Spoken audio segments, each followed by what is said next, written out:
Chegando.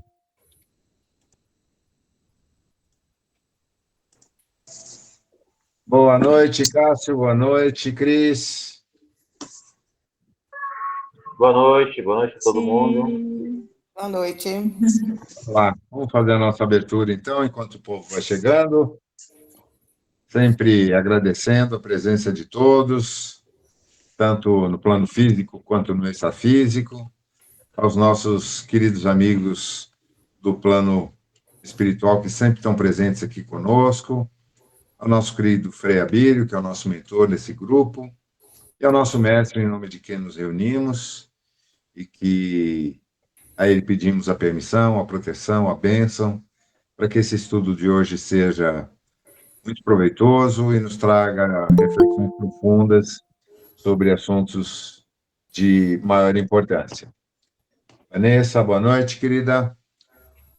Oi, boa noite. Nossa oração de abertura aqui. Pai nosso que estás nos céus, santificado seja o vosso nome. Venha a nós o vosso reino e seja feita a vossa vontade na terra, assim como no céu. O pão nosso de cada dia dai-nos hoje, Senhor. Perdoa-nos por nossas ofensas, assim como devemos perdoar aqueles que nos ofendem. E não nos deixes cair em tentação, mas livra-nos, Senhor, de todo o mal. Que assim seja, graças a Deus. Gente, eu procuro compartilhar algumas coisas assim que nem sempre são muito palatáveis, mas que, a meu ver, são importantes para a gente refletir a respeito. E esse vídeo é uma delas, né? Porque realmente ele remete assim a uma reflexão muito profunda sobre a realidade da sociedade humana atual, né? Que vem sendo criada, desenvolvida ao longo dos últimos séculos e que reflete o momento mais crítico que estamos vivendo hoje. Esse vídeo não é recente e os acontecimentos mais recentes só comprovam tudo aquilo que ali está contido, né? Mas, como temos o privilégio de estarmos bem informados a respeito das razões, dos objetivos e da forma pelo qual o processo de transição está sendo implementado no planeta, Cris, por favor, fecha teu áudio, querida. Obrigado. Então, a gente tem que procurar manter a serenidade para que, de alguma forma, a gente, pelo menos, seja preparado, né? Aí, ok, fechando aqui. Alguém tem algum comentário ou alguma sugestão a fazer antes da gente iniciar a leitura? Zé, Oi, querida. eu vou fazer uma pergunta um tanto vergonhosa, talvez, e ingênua. Eu Imagina. vi que você mandou no grupo. Eu sou um pouco medrosa, eu tenho que confessar isso. Eu sou o tipo de pessoa que eu tenho medo do escuro ainda. Pronto, falei. E aí, quando você mandou, eu falei, meu Deus, sobre o que é? Porque dependendo do só para os fortes, aí eu passo, entendeu? Mas eu fiquei confusa agora você falando.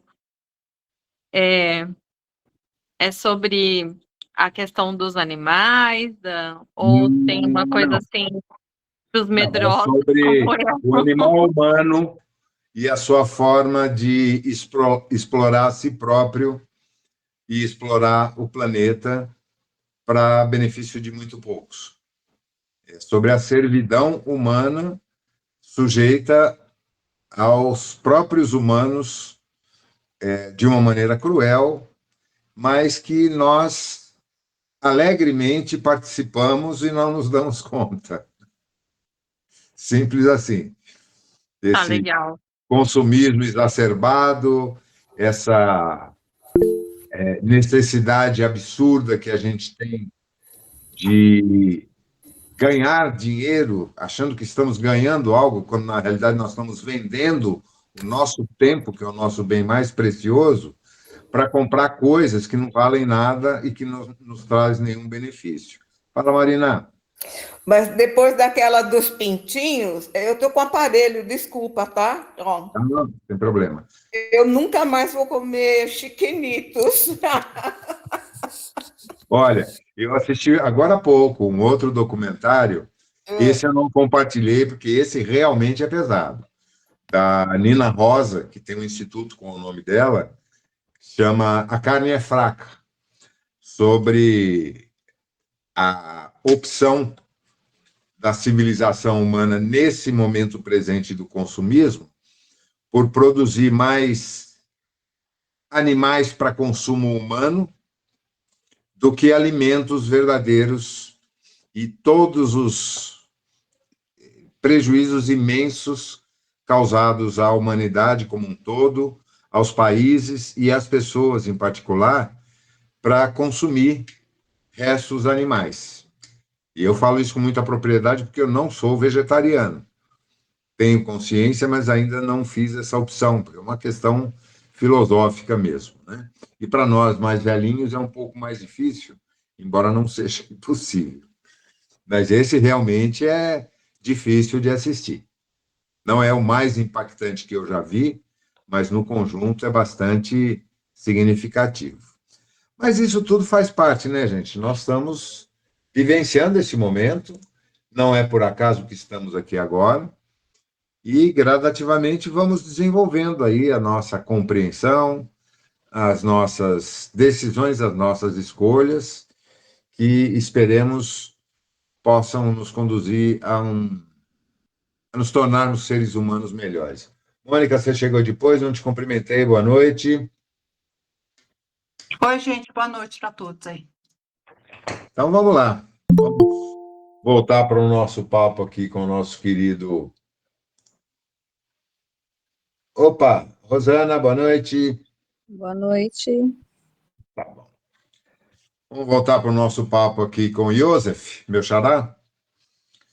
E hoje nós vamos começar o capítulo 5, né? Humanizando a medicina terrena e a espiritual. É um puxãozinho de orelha, assim, bem carinhoso que ele traz aqui, mas também bastante interessante para a gente estar atento. Ao longo do tempo, a ciência vem progredindo substancialmente. Em suas incursões pela natureza humana, cada dia se tornam mais evidentes os desafios de restabelecer a saúde de forma integral e não particularizada, compartimentada. Desde louváveis experimentos do passado, em épocas nas quais a ciência era conhecida como magia, alquimia e outros nomes, ela engatinhava no que concerne à adoção de uma metodologia como a que utiliza na atualidade. Hoje, no entanto, alcançou-se um patamar de aquisições como antes não houve, em todos os séculos contemplados nos compêndios da história. Mesmo assim, a medicina humana não pode tudo. Os médicos, seja de que dimensão eles forem, não são deuses. E os pacientes e consulentes, por sua vez, são muito mais que números ou cifrões capazes de engordar em alguma medida as contas bancárias daqueles que não nutrem o devido apreço pelo célebre juramento de Hipócrates, ou simplesmente o descumprem. Eu vou falar mais devagar porque eu estou enroscando aqui com as palavras, desculpem. É apenas uma reflexão. Eu estava relendo uma obra que eu gosto muito aqui, que eu acho que já li pela terceira vez agora, são 5 volumes do Christian Jacques, sobre Ramsés, o maior dos faraós egípcios, né?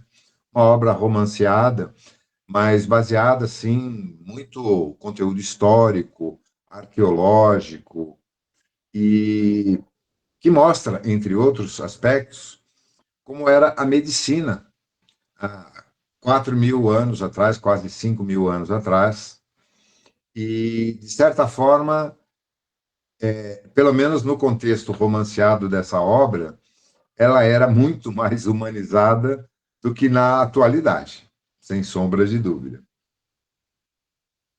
A medicina aprimorou muitíssimo a metodologia de trabalho. Os recursos e métodos de observação do organismo humano e diagnóstico alcançaram expressões mais e mais vultuosas em virtude da tecnologia. Todavia, grande parte dos que exercem a profissão médica e de outras carreiras ligadas à área da saúde perderam gradativamente a capacidade de interpretar a dor humana. Parece mesmo que, à medida em que aumentaram os recursos tecnológicos, diminuíram sensivelmente as habilidades clínicas de observação, de percepção pessoal e de diagnóstico olho no olho, por meio da comunicação e da interpretação dos sintomas, dos sinais, das palavras e do histórico do paciente. Nunca se empregou tanta tecnologia no trabalho de saúde como nos dias atuais. No entanto, a pressa de atender para satisfazer a necessidade ou as exigências do sistema, o pouco tempo dedicado a cada consulente ou paciente, a falta de atenção à sensibilidade da pessoa que procura o tratamento, entre outros fatores, muitas vezes contribuem para que o profissional de saúde acerte cada vez menos o diagnóstico ou acerte bem menos do que poderia, dada a riqueza de informações disponíveis. Mesmo quando há acerto, não raro se vê pouca melhora no que se refere à necessidade humana de maior atenção. Afinal de contas, é preciso indagar: o objetivo da medicina é extirpar a patologia a qualquer preço, ou essa finalidade está a serviço do bem-estar do paciente? Interessa somente a cura da doença ou também o que sente o doente? Com essa constatação, não tenho a intenção de culpar o médico ou o representante da área de saúde. Não obstante, quero apontar a necessidade premente de se restabelecer um contato mais humano, uma relação mais aprofundada ou mais sensível com o indivíduo que se apresenta diante do trabalhador que promove a recuperação da saúde.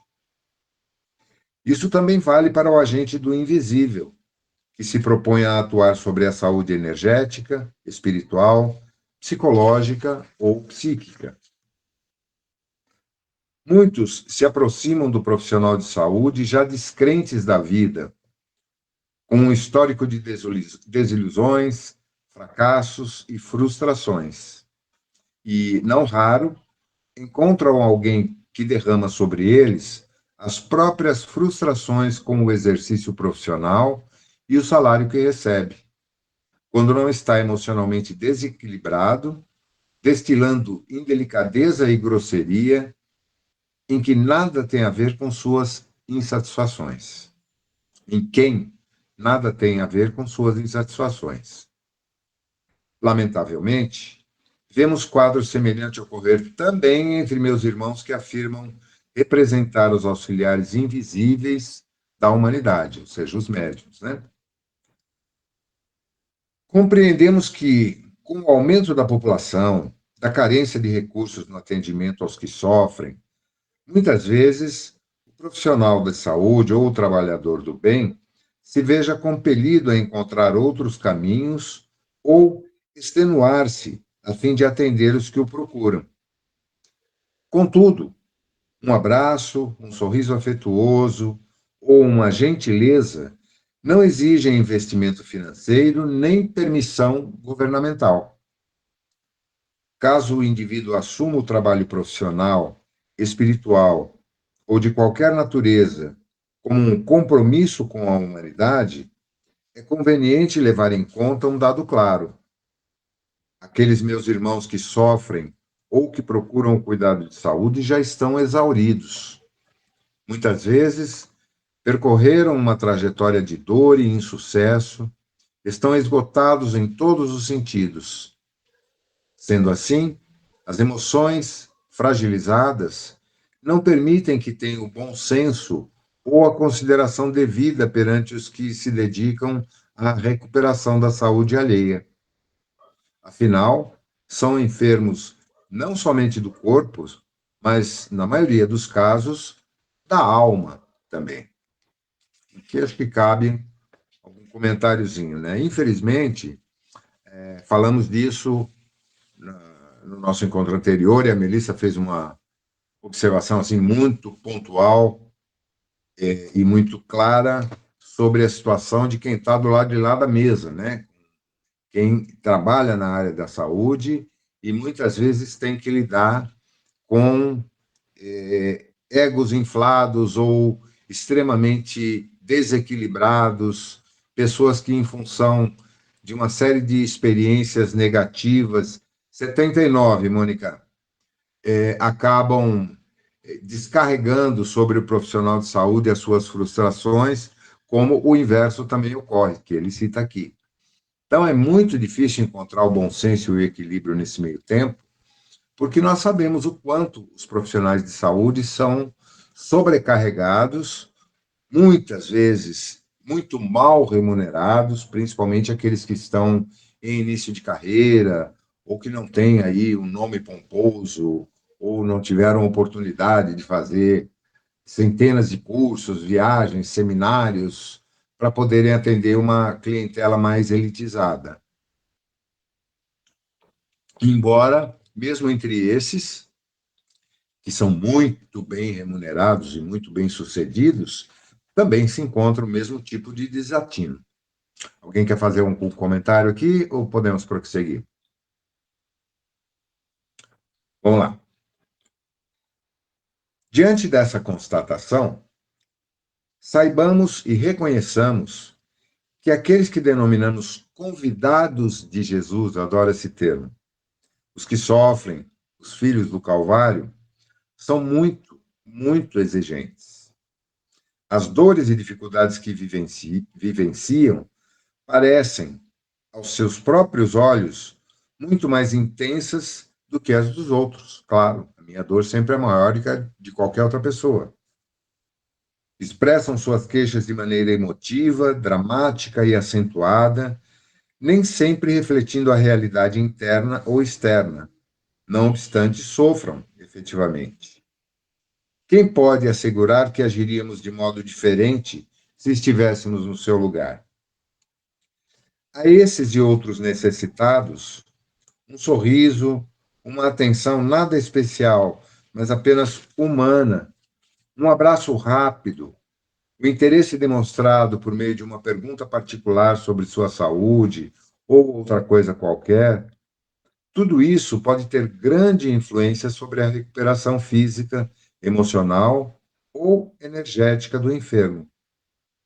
Mas não somente isso. O profissional de saúde, o trabalhador da saúde integral, energética e emocional, recebe, por sua vez, energias, emoções e uma carga de vibrações positivas apenas com um gesto que faz, que, para ele mesmo, pode nem ter significado. Muitas vezes, a atenção concedida com carinho, o afago nos cabelos, quando é possível e com o devido respeito, ou mesmo uma observação que eleve o nível de autoestima, representam tanto para quem doa quanto para quem recebe.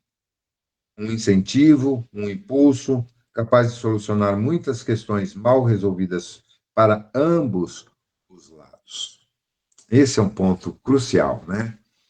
O quanto aquele que tem esse grau de gentileza, de cuidado, de atenção, de empatia com o outro, também se beneficia com esse tipo de comportamento, de atitude. E isso nem sempre aqueles que agem assim se dão conta. Geralmente são os melhores preparados, né? Porque o fazem com naturalidade e com humildade e não se acham especiais por isso.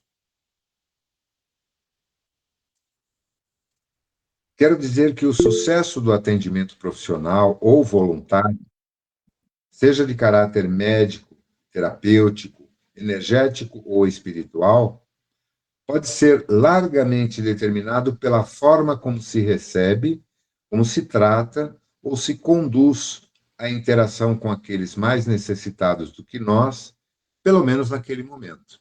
Isso é um fato. Um profissional de saúde que já no primeiro momento, na recepção do paciente, se mostra empático, atencioso, respeitoso, atento, olhando nos olhos da pessoa, ouvindo-a com interesse genuíno, com bom humor, com sorriso, com otimismo, por si só, já é metade da solução do problema físico ou mental que essa pessoa apresenta. Já aquele que está sempre focado no tempo que tem para atender aquele paciente, pensando em 1000 outras coisas que não tem nada a ver com o exercício da sua função naquele momento, não percebendo que diante de si tem um ser humano com suas dores, com suas características, suas individualidades, já cria uma barreira energética que faz com que, não importa o que ele venha a prescrever ou o acerto do seu diagnóstico, dificulte muito o processo de solução daquele problema que a pessoa apresenta, seja ele de ordem física, mental ou emocional. Costumo observar ainda, como aprendiz, nessas minhas andanças de estudo e pesquisa, outro aspecto interessante, agora relacionado estritamente ao atendimento espiritual da saúde. Muitos irmãos nossos que se dizem médiuns, no intuito de dar ao espírito que atua através deles uma feição diferenciada, querendo fazer parecer o que o espírito não é, emprestam certa grosseria à comunicação, imputando ao espírito atitudes e maneirismos que não lhe são próprios. Atribuem-lhe um comportamento rude, sem qualquer polidez, como se essa atitude fizesse parte da cultura espiritual do ser invisível que supostamente opera através deles. Com efeito, chegam a dizer: o espírito que atende através de mim, o mentor tal ou qual, é muito bravo. Eu já ouvi isso, infelizmente. Ora, sendo espírito ou não, sendo médico encarnado ou homem desencarnado que pretende conservar títulos e posições sociais da Terra, mesmo na erraticidade, falta de educação não é traço cultural. Grosseria não se confunde com firmeza. Ser indelicado, agir de maneira tosca, jamais pode ser admitido como algo necessário ou ser considerado sinônimo de comprometimento, de responsabilidade profissional ou espiritual. Ao contrário, quem serve tem a obrigação de compreender a necessidade humana. Se porventura naquele dia despertou sentindo-se mal, se a vida não está correspondendo às suas expectativas, por que descarregar no outro a insatisfação com dramas que são de ordem pessoal? Quanto ao espírito mandão, grosseiro, mal educado, pergunto: será mesmo essa atitude do espírito ou o médium que acaba dando vazão a alguma característica reprimida?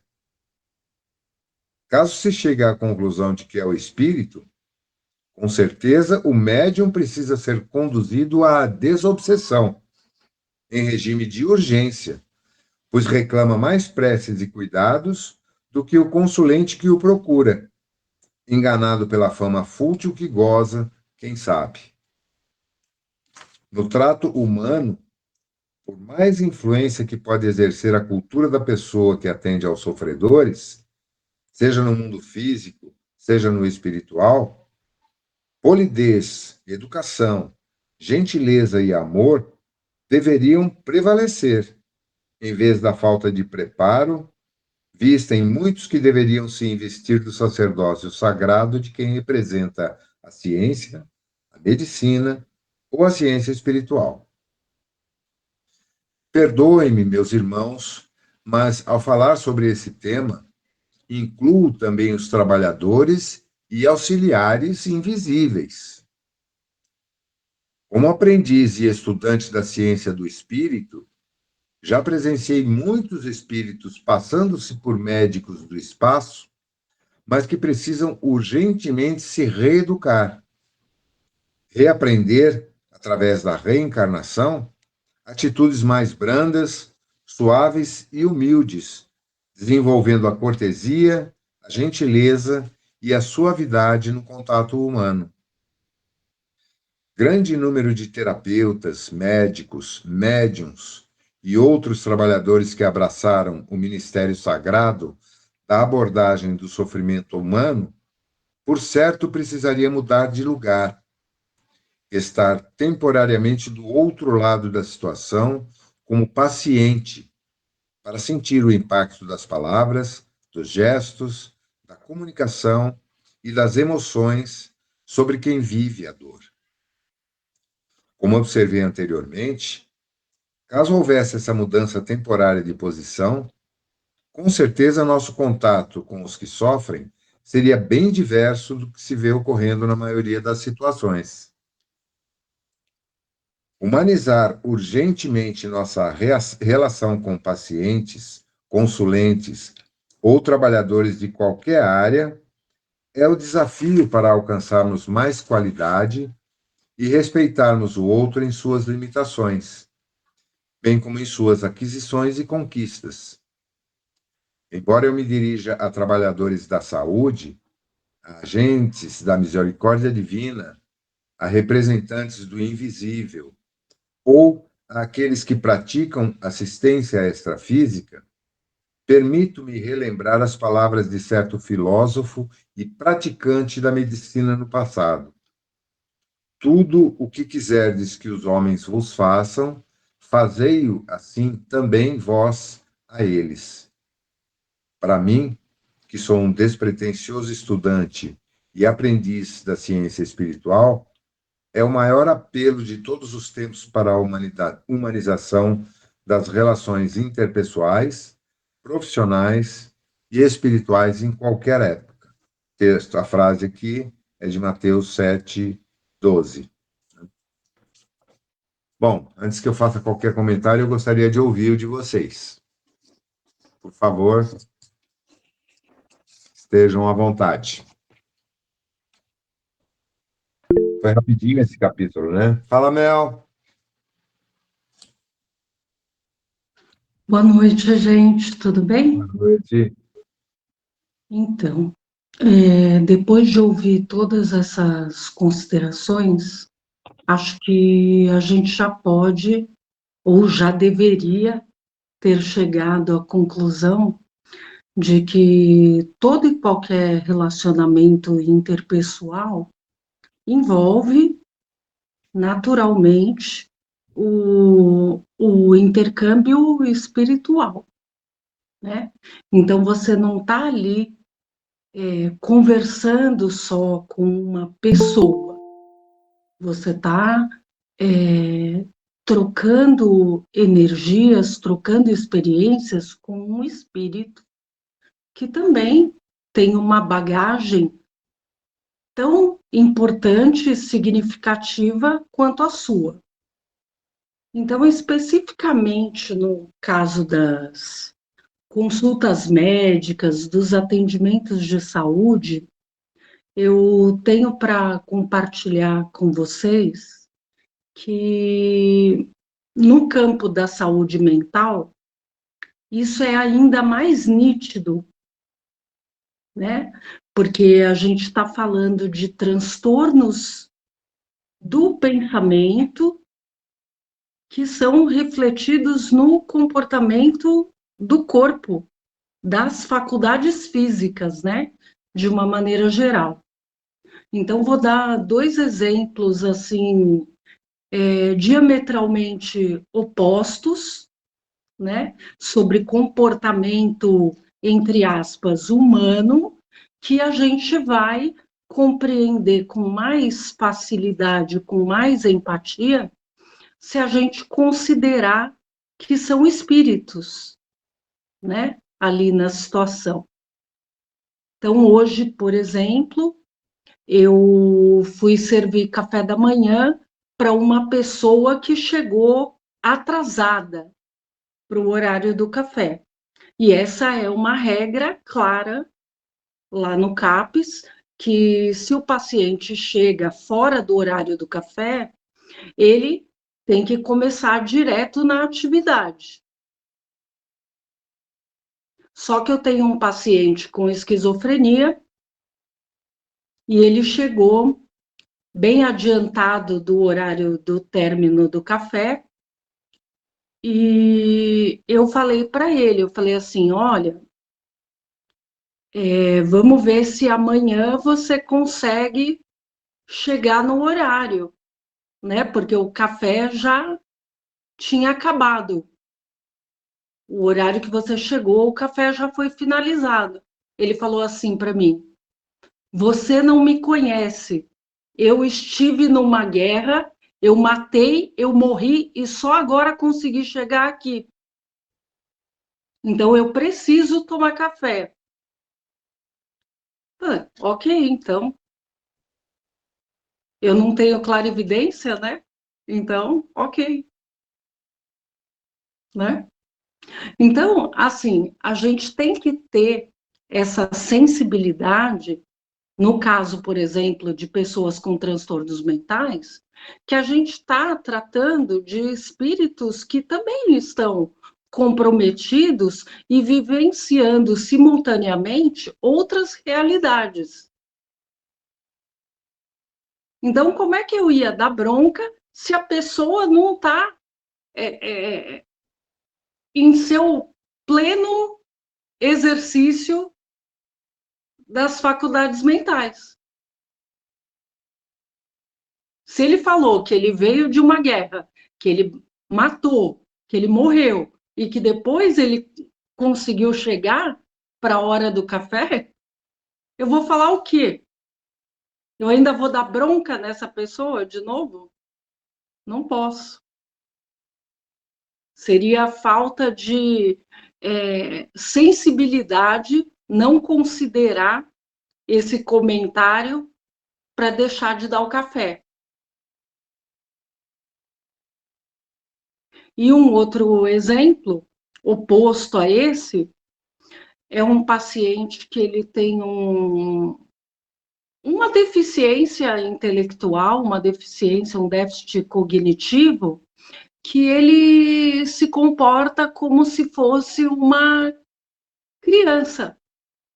Então, ele pergunta várias vezes ao dia as mesmas coisas, recebe as mesmas respostas, porém, não entende, continua perguntando para ter a segurança de receber, provavelmente, a mesma resposta. Então, todos os dias, eu respondo, ele pergunta, hoje eu vou ficar até às 4? Sim, fulano, você vai ficar até às 4 hoje. Eu vou almoçar aqui? Vai almoçar aqui. Quem que vem me buscar? Ah, sua irmã vem te buscar. Mas eu não posso dormir aqui? Não, porque o CAPES fecha e não vai ter ninguém aqui para te dar comida, para te dar banho, para poder colocar você para dormir. Mas eu posso ficar aqui hoje? Pode. Eu posso fazer atividade hoje? Pode. Mas eu vou ter que ficar até às 4? Vai. Eu vou almoçar aqui hoje? Vai. E assim, sucessivamente ao longo de todo o período. Porque ele é como se fosse uma criança que está numa creche. Ele vem de manhã, ele toma o café da manhã, ele faz as atividades, ele almoça, faz as outras atividades, toma um lanche e vai para casa. Todos os dias. E todos os dias ele pergunta as mesmas coisas. Então, se a gente não tiver a sensibilidade para perceber que a gente está tratando de um espírito que não parece ter muita memória das suas experiências, ou seja, não está conseguindo guardar nem o que é do dia a dia, o que eu posso cobrar dele? Eu vou falar, não, eu já te falei, eu já te respondi, você já sabe. Não sabe, né?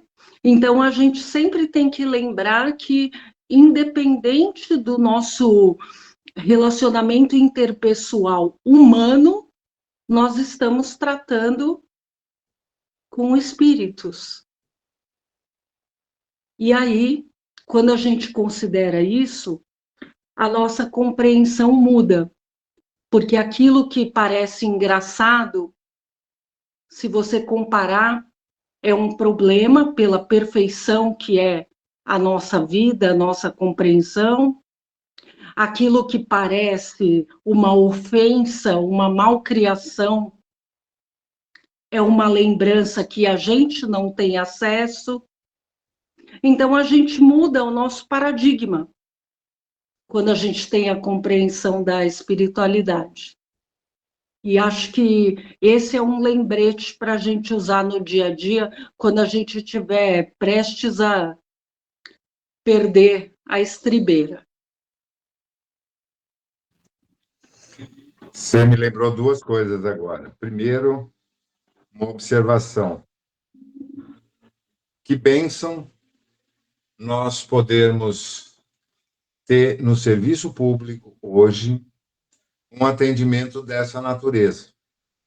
Mesmo num local, num município, onde há uma grave deficiência no campo da saúde, como é Taboão da Serra, né? Mas existe isso em nível nacional, com variantes, claro, conforme a região, conforme a cultura local, conforme a gestão de cada unidade, sem dúvida, mas não importa, o princípio está lá. Isso praticamente inexiste na maior parte daquilo que chamamos de primeiro mundo. E o segundo, não apenas mas mais de um vídeo que eu já vi sobre o mesmo tema, em que está um homem adulto com o seu pai, bem idoso, e o pai pergunta para ele que barulho é esse? Ah, pai, é o barulho do trânsito. Ah, tá. Escuta, e o que passarinho é aquele? Ah, aquele é um sabiá, pá. Ah, tá bom. Mas que barulho é esse? É o barulho do trânsito. E assim vai, né? Até que o cara começa a ficar exacerbado e impaciente, e o pai, supostamente ali, muito calmo, continua repetindo as perguntas, e num determinado momento, ele fala: vai buscar lá no meu quarto, tem um caderninho ali em cima da mesa, traz para mim. O filho estava lendo alguma coisa, tá bom. Foi lá, buscou o caderninho, trouxe.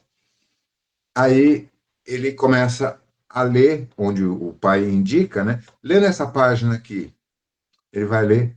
Hoje o fulano, o filho, me perguntou que passarinho era aquele. E eu respondi que era passarinho tal.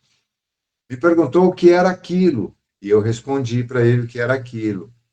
Depois de algum tempo, ele perguntou novamente que passarinho é esse? O que era aquilo? Ou seja, relatando a experiência dele como pai, respondendo ao filho, totalmente inverso do que estava acontecendo nesse momento. Aí cai a ficha, né?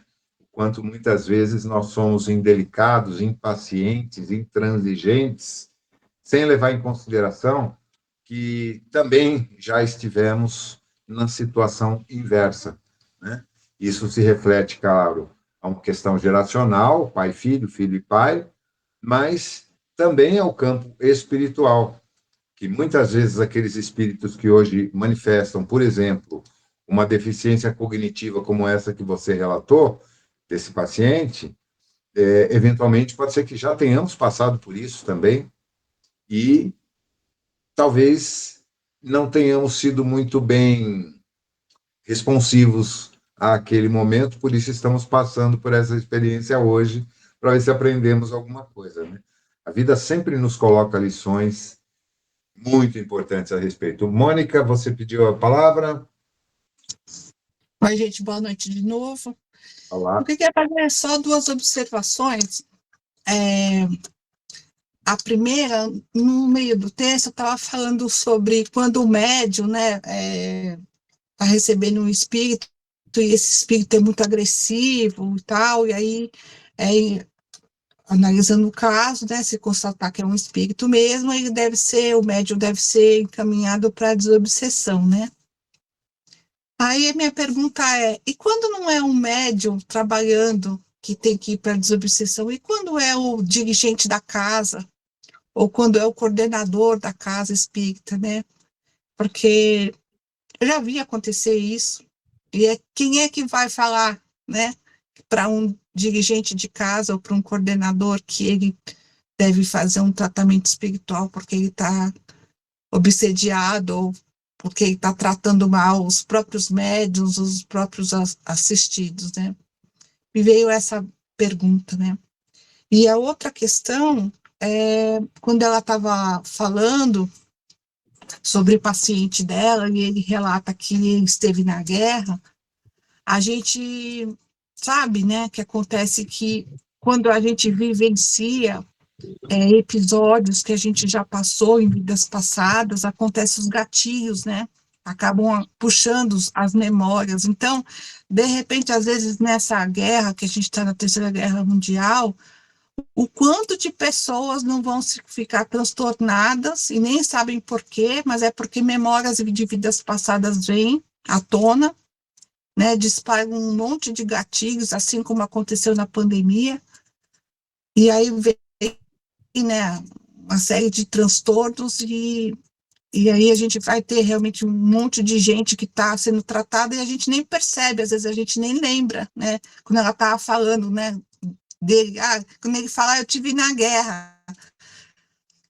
Tem um monte de gente, por exemplo, que teve na guerra, por exemplo, meus pais estiveram na guerra espanhola e falaram disso a vida inteira, mas tem gente que já viveu em guerras e vidas passadas, e nesse momento vai puxar tudo isso na memória, né? Então a gente precisa estar atento a essa situação. Sem dúvida. Boa colocação sua e muito pertinente a esse ponto. Bom, gente, 43 minutos. Vamos passar para o próximo link, para a gente não ser interrompido no meio da leitura. Fechando essa sala agora e abrindo a próxima, tá?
Está faltando só uma pessoa.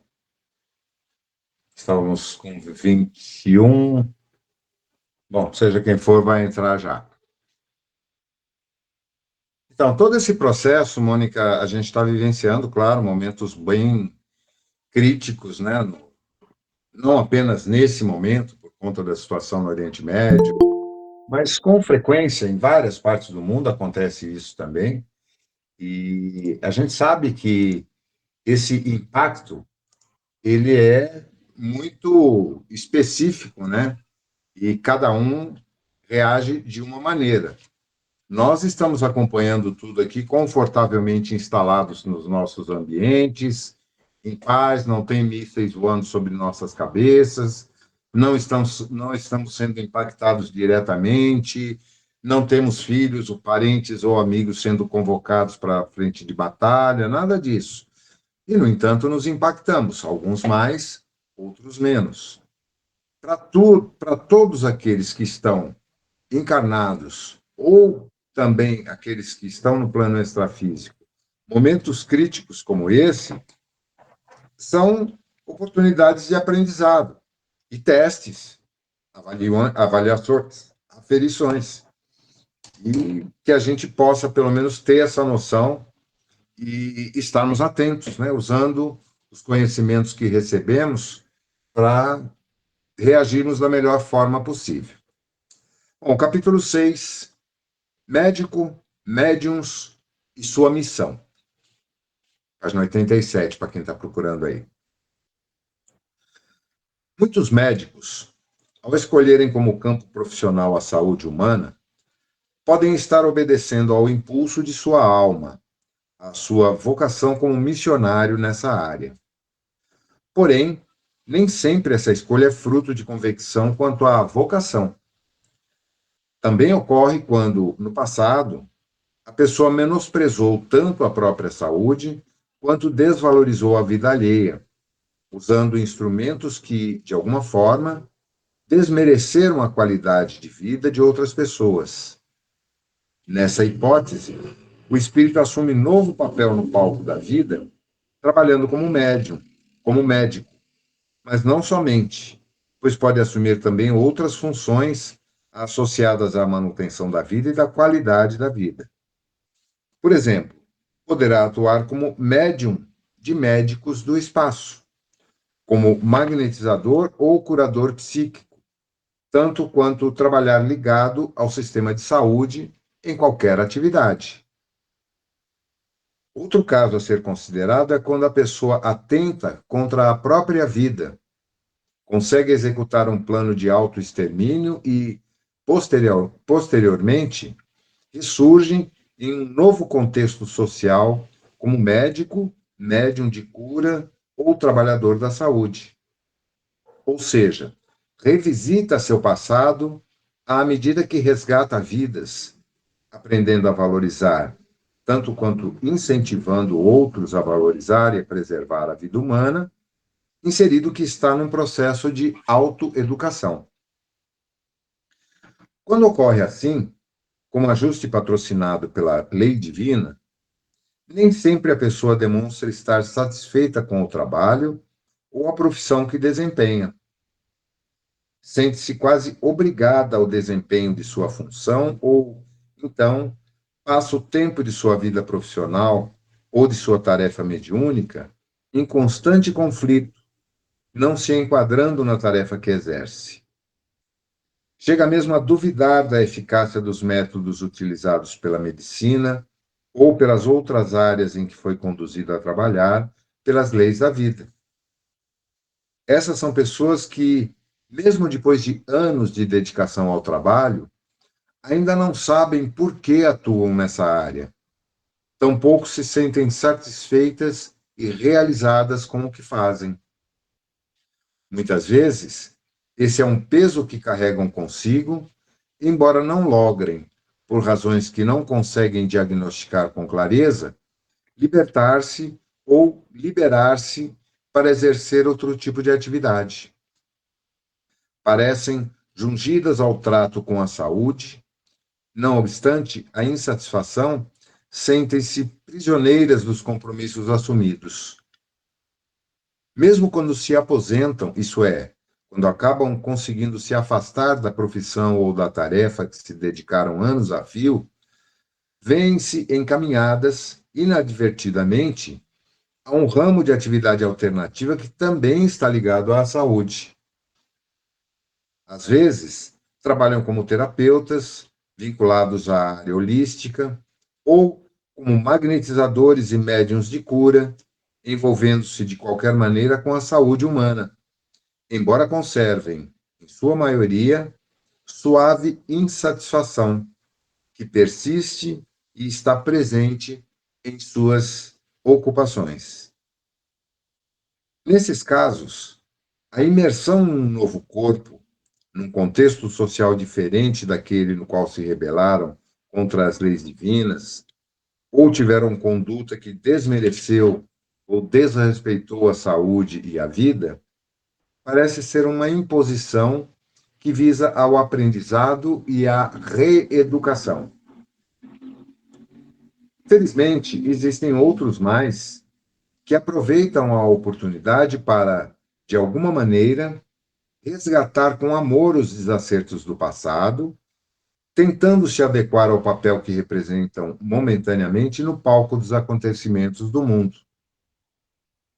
Há aqueles que, obedecendo à vocação de servir, aprofundam seu conhecimento e alargam as fronteiras do seu saber, de maneira a serem mais úteis, pois amam aquilo que fazem e procuram fazê-lo com o máximo de dedicação.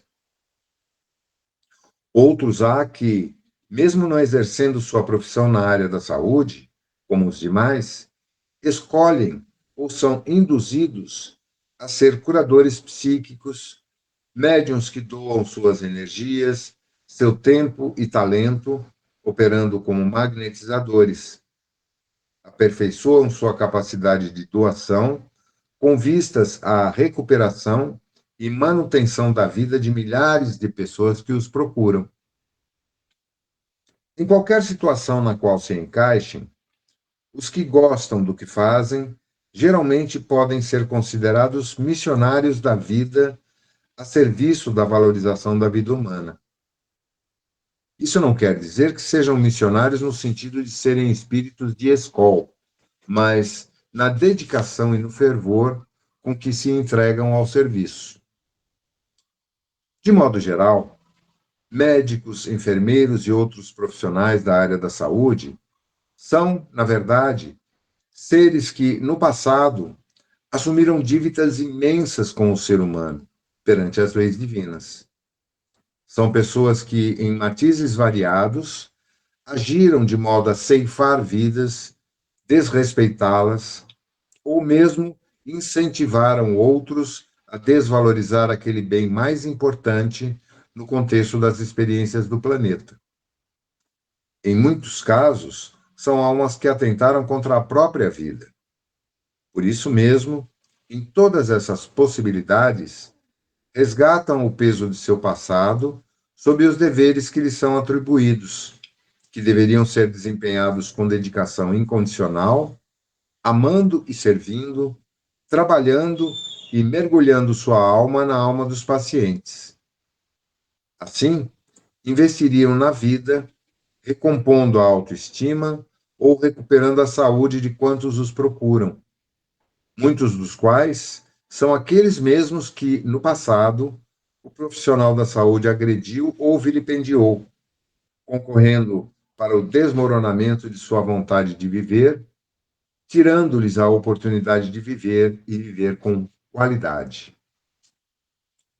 Encontramos, entre as pessoas que militam nessa área, muitos carrascos do passado, os mais diversos vilões da vida alheia, revolucionários que desencadearam processos dolorosos em multidões, ou artífices de guerras que abusaram do momento, aproveitando para aumentar a dor dos seus adversários, ou abusar da posição que ocuparam para tirar proveito da dor, da morte ou do sofrimento alheios. Raros são aqueles que mergulham na carne, enfrentando o contato com doentes e enfermos por altruísmo ou pura vocação. A bondade divina determina que o mal do passado e os desatinos cometidos sejam resgatados em regime de serviço ao próximo, no exercício do amor, uma vez que muitos de nós ainda não sabemos amar na plenitude. Talvez esse fato pareça excessivamente duro para meus irmãos ligados à área da saúde, desde terapeutas a médicos, passando por médiuns e curadores psíquicos, enfermeiros, psicólogos, fisioterapeutas, fonoaudiólogos e outros. Contudo, podemos ter a certeza de que somente com a dedicação, o desenvolvimento do amor e o trabalho em prol do semelhante, é possível reerguer-se perante a própria consciência e as leis divinas ou da natureza desrespeitadas no pretérito. Pausa para comentários.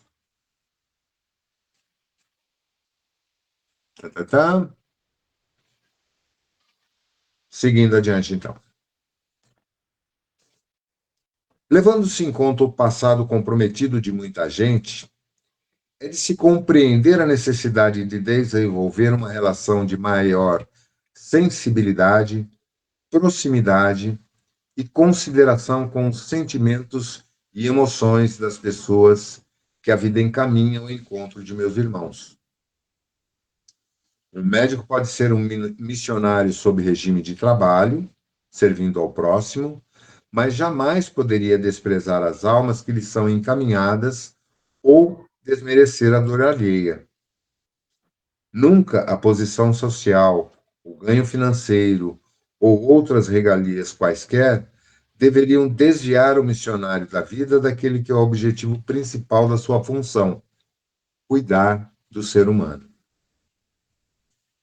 Princípio equivalente se aplica aos curadores psíquicos, paranormais ou médiuns, cujo trabalho esteja associado, em alguma medida, à saúde humana. Não importa o conceito em que sejam chamados a servir ao próximo. No cerne está o dever. E a principal finalidade do trabalho é a função educativa para ambos os lados. Deixa eu ver quem está chegando aqui.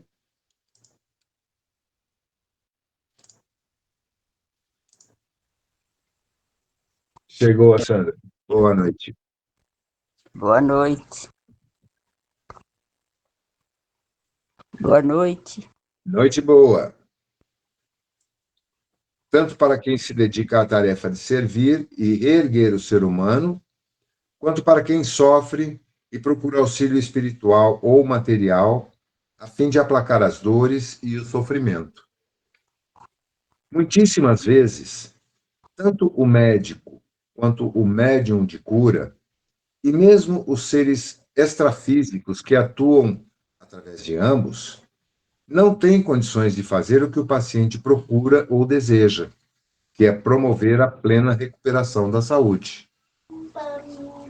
Muitos dos que procuram já tão desgastados e com a saúde comprometida a tal ponto que não há muito mais a fazer do que amparar, acolher e consolar. Em muitos casos, embora a vontade de servir e solucionar os problemas da saúde, pode-se tão somente aliviar as dores, buscando proporcionar maior qualidade no preparo para a grande viagem da vida, a morte, que se aproxima a passos largos. Tem alguém com o áudio aberto aí? Dando um grito de fundo. Ah, é você, Sandra. Estou fechando o teu áudio, tá? Nesse caso, e em muitos outros, a morte não deveria ser vista como algo contrário à lei da natureza ou como o inimigo a ser combatido, porém, como processo libertador e liberador de energias densas acumuladas nos corpos sutis e no físico, as quais devem ser drenadas para a Terra em regime de urgência. Aqui cabe uma pausinha, se vocês me permitem. A medicina, no mundo contemporâneo,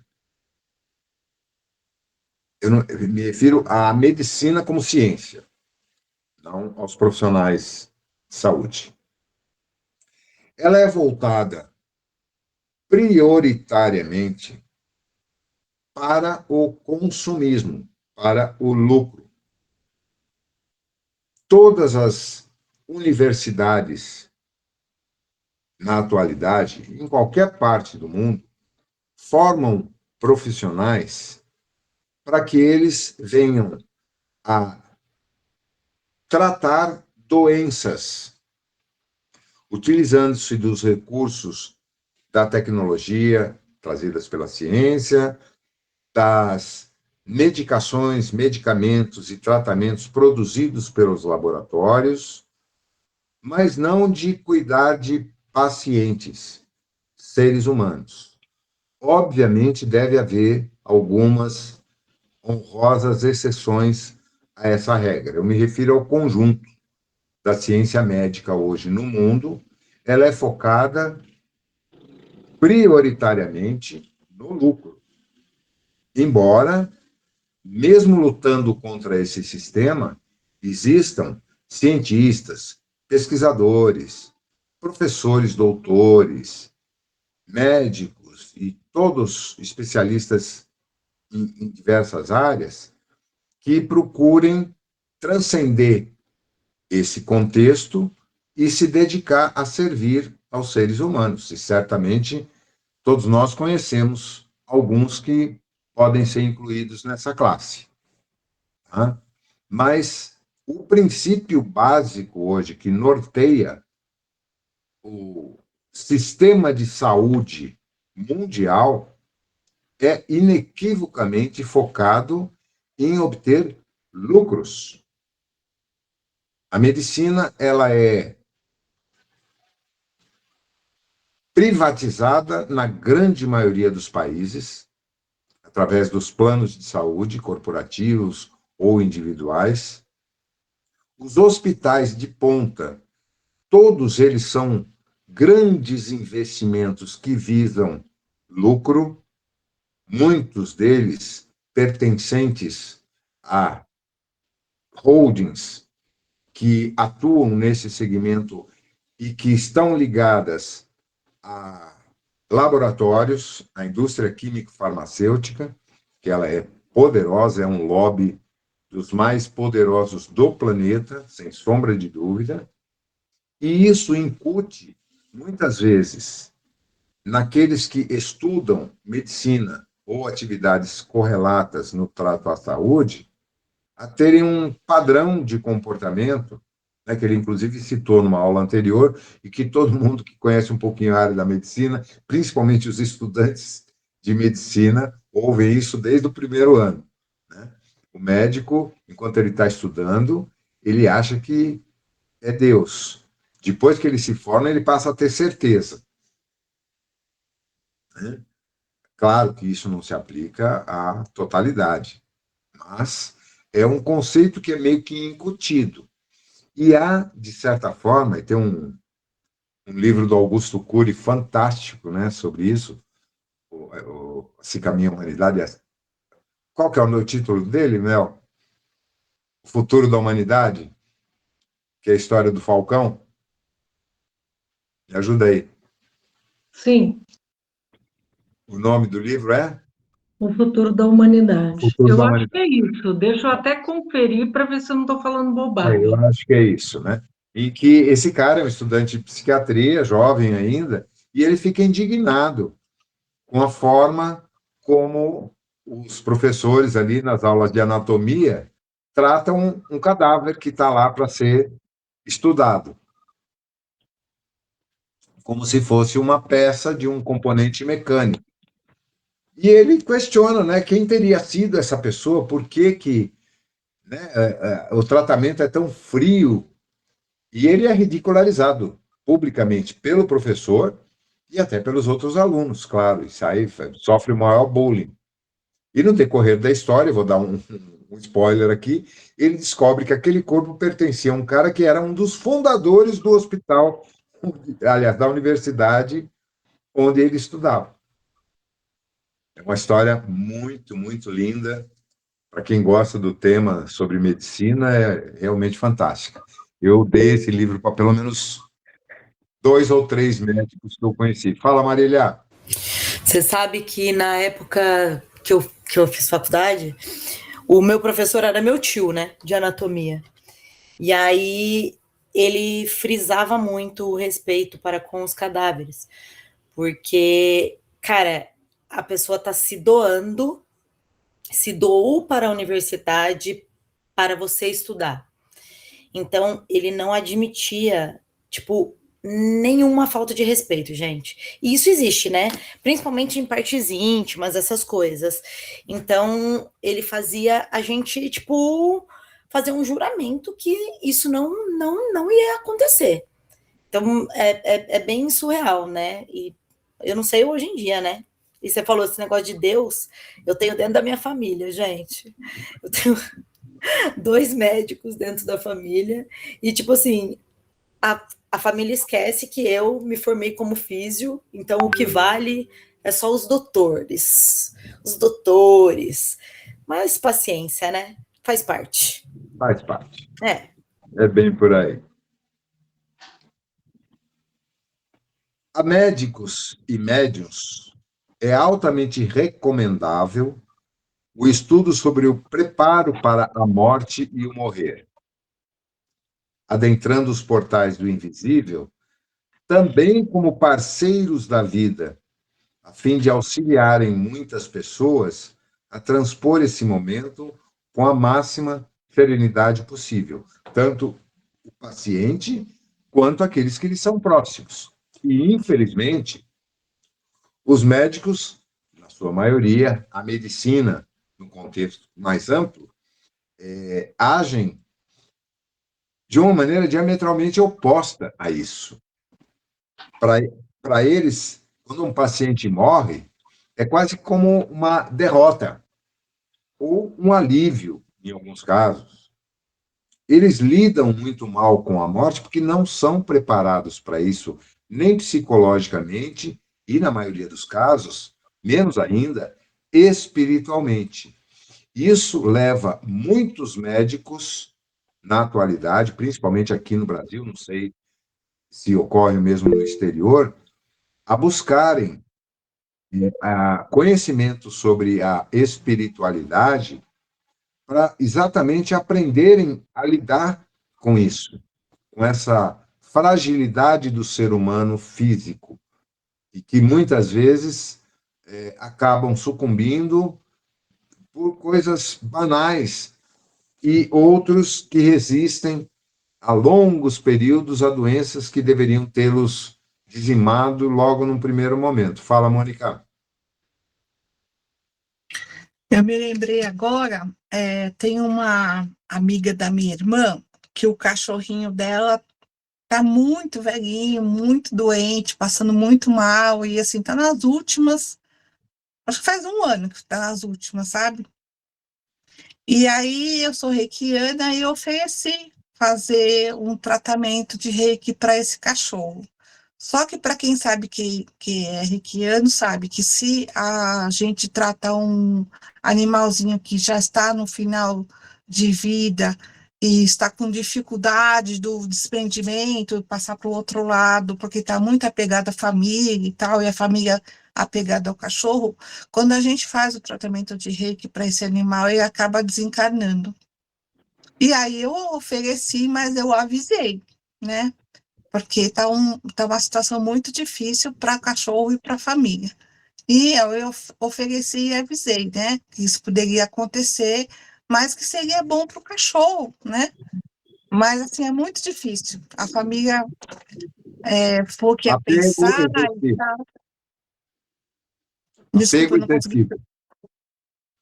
Apego excessivo. Apego excessivo, Então, assim, a gente não lida bem com a morte, é muito difícil, muito difícil. Eu já passei por várias situações, assim, de ajudar as pessoas a desencarnarem e tal. É uma situação horrível. Mas, assim, a gente precisa aprender, como você falou, né? Os médicos precisavam estudar sobre isso, né? Porque a gente não entende muito bem, né? E a família, não, pior ainda. Essa colocação que você fez, Mônica, sem de forma alguma querer te chamar a atenção, tá? Mas serve para todos nós que estudamos a espiritualidade e o espiritismo e ainda não aprendemos a lidar com a realidade da morte, não estamos tendo boas notas nos nossos estudos, não. Precisamos estudar um pouco mais Mas não é apenas aprender, é vivenciar. Porque, acima de tudo, a primeira lição que aprendemos no Espiritismo é que a morte não existe. A morte é apenas uma etapa natural do ciclo material e espiritual. E, portanto, ela tem que ser, claro, respeitadas as características culturais, emocionais de cada um, mas ainda assim ser considerada com naturalidade, não com dificuldade.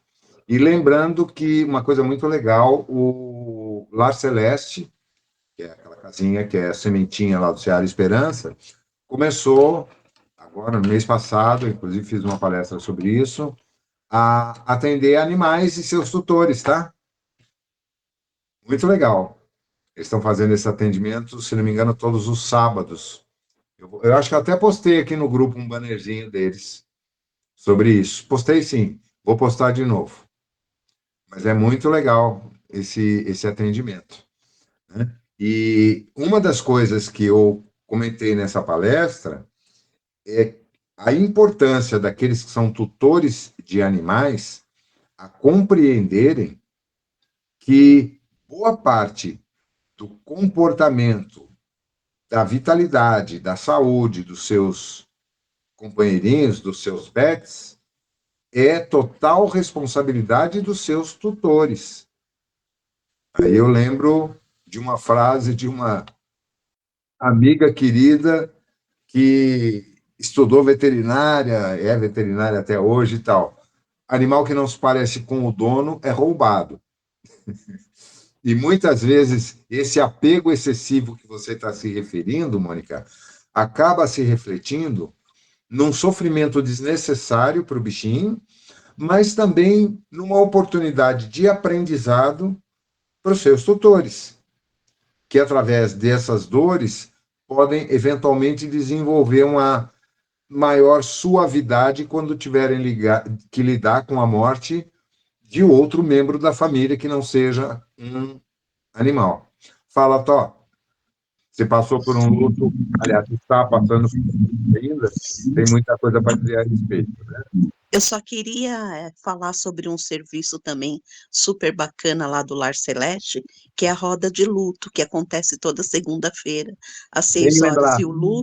E o luto só, não é só de morte, é um serviço que você perdeu, uma amizade que foi. Então, tem vários tipos de luto. E tudo isso é trabalhado na roda, é muito bacana o trabalho. Então, vale a pena a gente divulgar, porque isso cria.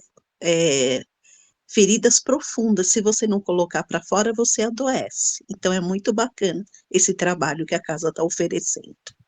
Muito legal, Tó. Obrigado por ter lembrado. Realmente, como eu não participei ainda de nenhuma atividade, não gravei com muita intensidade, mas eu sei que tem sido realizado e várias pessoas já relataram que tiveram um suporte ali que as surpreendeu. É muito bom isso também. Essa necessidade premente para todo ser humano de aprender a lidar com a coisa mais segura e natural da vida, que é a morte física, é fundamental. E é a base do conhecimento da espiritualidade. É nos aceitarmos como espíritos antes de mais nada. Não como espíritas, mas como espíritos, que estamos temporariamente, por um breve espaço de tempo, ocupando um corpo físico. Só isso. É muito bom e mesmo reconfortante pensar que nem todas as enfermidades existem para ser curadas. Conscientizar-se de que, mesmo fazendo todo o possível, dando a atenção que o ser humano merece e de que carece nos momentos de dor e sofrimento, cada um colhe na medida exata em que plantou. Não obstante, a misericórdia, a cordialidade, o respeito pelo momento do outro, os cuidados que o próximo merece como ser humano, devem ser levados em conta, evidentemente. Servir é muito mais do que oferecer o recurso da ciência ou a atenção ao sofredor. Servir como missionário da vida é, sobretudo, desenvolver a compaixão, a generosidade e o respeito de que o outro carece, para que enfrente um momento delicado em que a saúde se dilui e a alma se sensibiliza, a fim de despertar no próximo o sentido do compromisso sagrado com a própria vida. E isso é outra lição fundamental.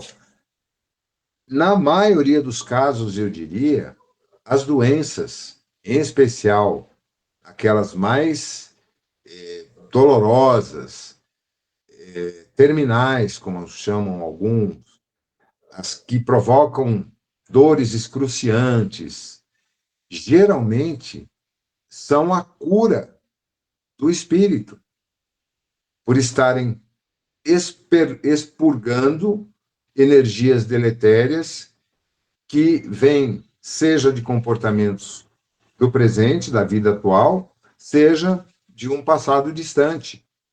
Então, muitas doenças não é que não podem ser curadas, aliás, tratadas, devem, claro, se usar todos os recursos possíveis.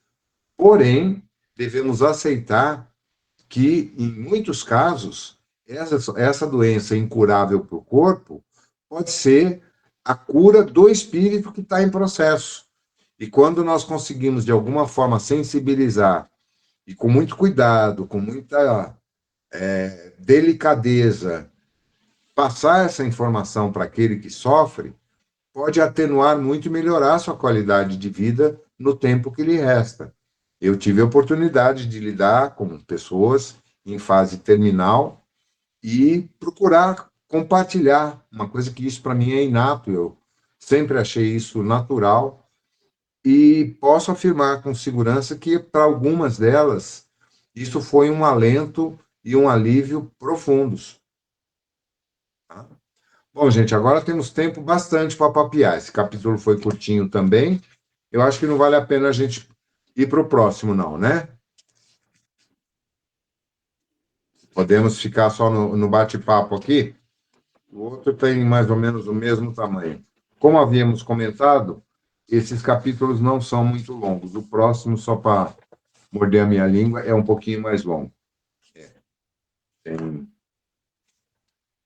15 páginas. Então, vamos papear, gente. Fiquem à vontade para colocarem algum tema ou exporem alguma experiência para a gente poder bater papo. Tornilda?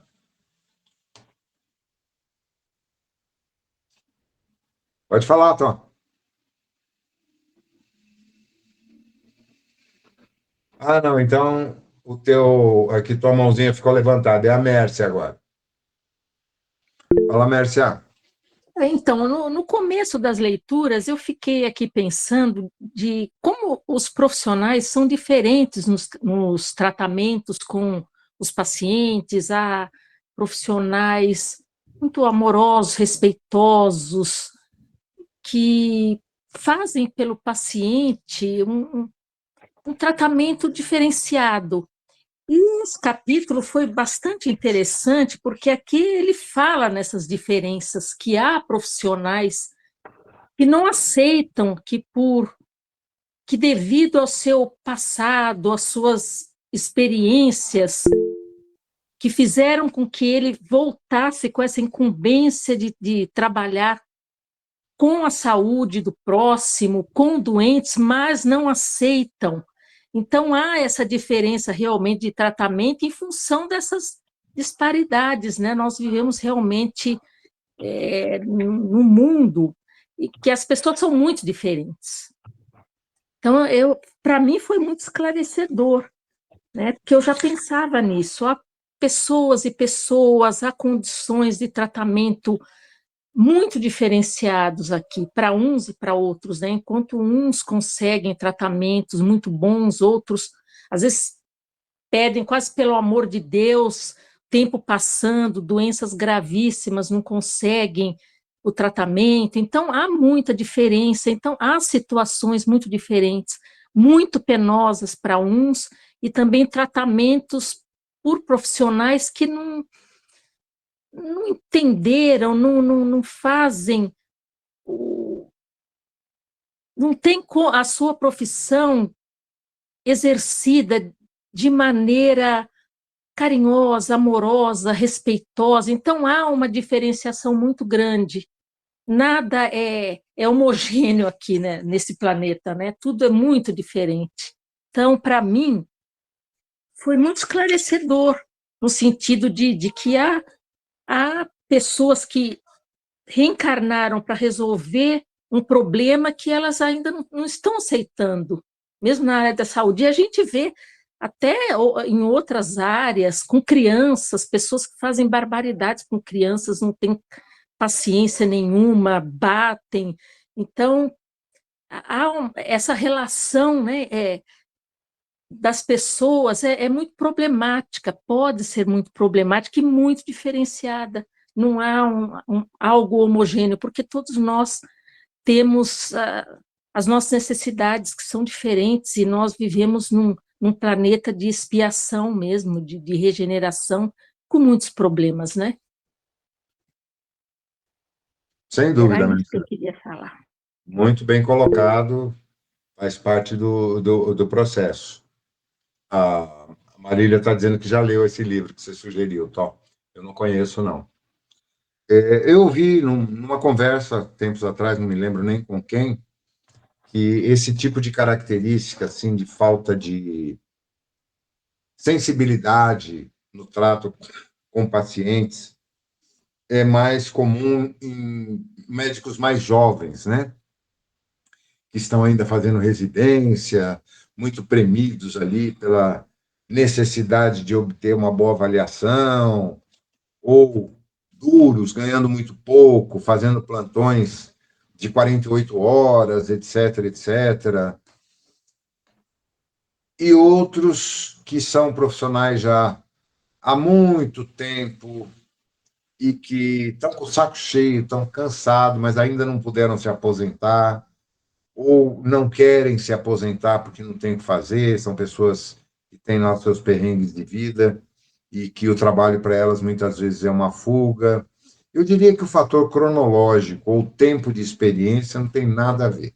Eu acho que o que efetivamente faz a diferença é o indivíduo, seja ele no campo daquele que cuida, daquele que é um profissional de saúde, seja daquele que sofre, que é o paciente, ou o consulente, como ele costuma chamar aqui. E cada um tem seu momento. Eu já fui atendido por médicos e médicas muito jovens, extremamente atenciosos, carinhosos, delicados, empáticos, e outros que dá vontade de dar uma bolacha. E o oposto, com médicos já calejados, com décadas de dedicação à profissão, ou de falta de dedicação, que são verdadeiras carroças, enquanto que outros são pessoas que só o fato de você estar sendo atendido por elas já te faz se sentir melhor. E isso independe de serem bem ou mal remunerados. Eu estou me lembrando de uns 2 ou 3, agora vou citar só um que a Melissa conhece bem. Quando tua mãe sofreu aquela queda, quebrou o pé, acho que foi num dia de Natal, do Ano Novo, coisa parecida, pleno feriadão, nós fomos num posto de saúde e fomos atendidos por um médico já bastante idoso, que foi de uma solicitude, de uma gentileza, de um bom humor memoráveis. Eu não me recordo o nome dele, mas ficou gravado esse grau de profunda empatia com o paciente, que foi além daquilo que seria a sua obrigação no atendimento, num pronto-socorro público, no meio de um feriadão. E ele estava lá, provavelmente, cobrindo folga de algum garotão ou garotinha para quem ele liberou para que fosse curtir com a família o feriado. Isso acontece. Então, cada um de nós certamente deve ter aí na memória casos de excelente atendimento e de péssimo atendimento. Isso se aplica não apenas aos profissionais da saúde física e mental, mas também àqueles que estão a serviço da saúde espiritual, em casas espiritualistas de denominações distintas, ou em casas religiosas também. Eu, uma vez, quase espanquei um padre numa igreja, Nossa Senhora Aparecida, ali na Avenida Ibirapuera, pela forma como ele tratou uma criança, devia ter uns 8, 10 anos de idade, que estava na rua, debaixo de chuva, sem ter como chegar até o abrigo, e já tinha passado do horário para ele poder entrar naquele abrigo. Eu não tinha o que fazer com ele, o alimentei, e para que ele não ficasse exposto no meio da rua, atravessei a rua e fui até a igreja. Falei, vou falar com o padre, ele certamente deve ter algum contato, alguém para quem ele possa direcionar algum tipo de auxílio. Esperei pacientemente que ele cumprimentasse todos os fiéis que estavam saindo da missa, o abordei delicadamente, respeitosamente, e não me deixou nem terminar para explicar qual era o caso. Isso não é problema que eu possa resolver aqui, não é da minha alçada. Eu falei, como? E virou as costas. Eu puxei pelo braço. Falei, olha para aqui, você é um representante de Jesus? Essa cruz que você tem aí no peito significa o quê? Eu não vou me prolongar em como foi a conversa, mas quase fui às vias de fato com esse cara. E eu não estou falando isso denegrindo a imagem da Igreja Católica, é o indivíduo. E já tive a oportunidade de falar também com padres e com bispos que representam o oposto desse tipo de comportamento. Assim como com médiuns, assim como com dirigentes. Nós somos todos humanos, cheios de falhas e de defeitos. E se estamos aqui nos reunindo todas as semanas, nos dedicando ao aprendizado de uma obra como essa ou de tantas outras que já estudamos, é porque temos a vontade sincera de procurarmos nos tornar cada vez melhores, ainda que um pouquinho de cada vez. Então, com isso, se não houver mais nenhum comentário, a gente pode encerrar. Temos só 2 minutinhos. Vanessa, pode falar, querida. Oi, desculpa, vou falar que já está acabando o horário também. Eu estava no carro, terminando de ouvir.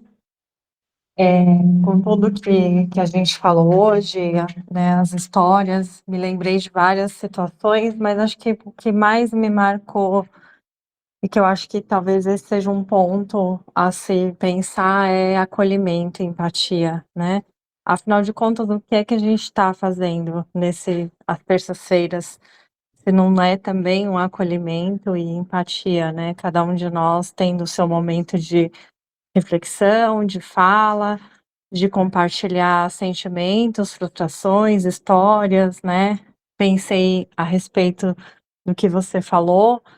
As pessoas são pessoas, né? Independente se é um médico, se é um bombeiro, se é um cientista, médico também fica doente, médico também tem depressão. Então, acho que empatia e acolhimento são pontos que a gente tem que trabalhar, né?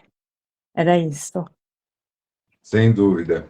Bom, teremos muitas oportunidades de fazer mais considerações, porque as histórias aqui, ou melhor, os temas que são colocados são muito abrangentes nessa área.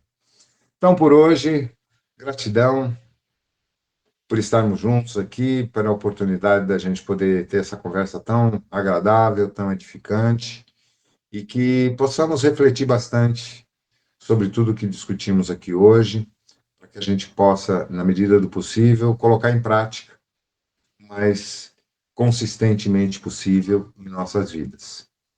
E como estamos falando essencialmente aqui de amor, porque isso é o que permeia todas essas lições e aprendizados, aprender a amar, vamos nos dirigir àquela que é a expressão máxima do amor dentro da nossa crença, a nossa querida Maria de Nazaré, e oferecer a ela essa singela oração, pedindo que ela nos proteja, vele pelo nosso sono, nos ajude a ter uma noite tranquila e pacífica. Ave Maria, cheia de graça, o Senhor é convosco. Bendita sois entre as mulheres, e bendito é o fruto do vosso ventre. Santa Maria, Mãe de Jesus, roga por nós, aprendizes dessa vida, agora e na hora de nossa passagem. Que assim seja, graças a Deus. Beijo no coração de todos, estejam em paz, até a próxima terça. Boa semana. Um beijo. Obrigada.